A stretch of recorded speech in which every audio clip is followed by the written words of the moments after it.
I don't know whether you've seen the latest Keith Starmer campaign advert, but it's pretty funny.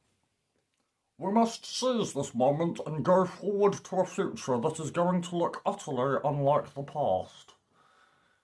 So, yeah, I mean, what to say about this, really? Firstly, that's shitting all over any leftists who are still in Labour, which I don't really understand why you're still there. Because, you know, he had all this talk of continuing the policies that people were part of Labour for. But, you know, it's very clear by now that he wants to make a complete cut away from the Corbyn era and take it back to the Blair era. Even worse, actually. I get the feeling he's far more right-wing than even Blair was. If you have a look at all the connections he's got, it's very clear. And the second thing about this, as well as the fact that it's you know, a horrible, horrible way of just wiping the slate clean, is that it doesn't really make much sense. It's word salad.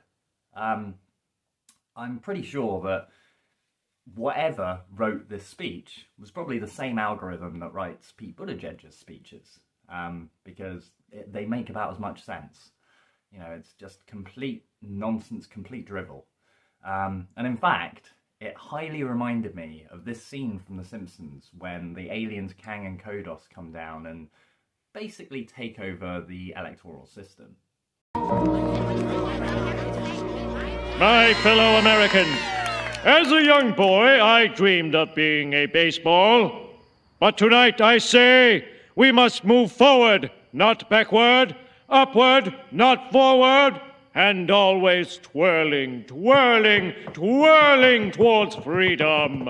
Yeah! So yeah, you can see it's really not that different to that clip. So yeah, I just had to point this out. It's quite funny to me. I'm not a member of Labour. I haven't been for over a year. I actually joined the Workers' Party because I knew that Labour was going to go this way. I could see that Project Corbyn had failed and that they were then going to brush it under the rug, pretend it never happened, and just go straight back to being a centre-right party. Not only that, but it actually seems that on certain issues, even the Tories are left of this version of Labour, which is quite a crazy predicament to be in. So anyway, yeah, that was just my quick thoughts on it. Not really much else to say on it, really.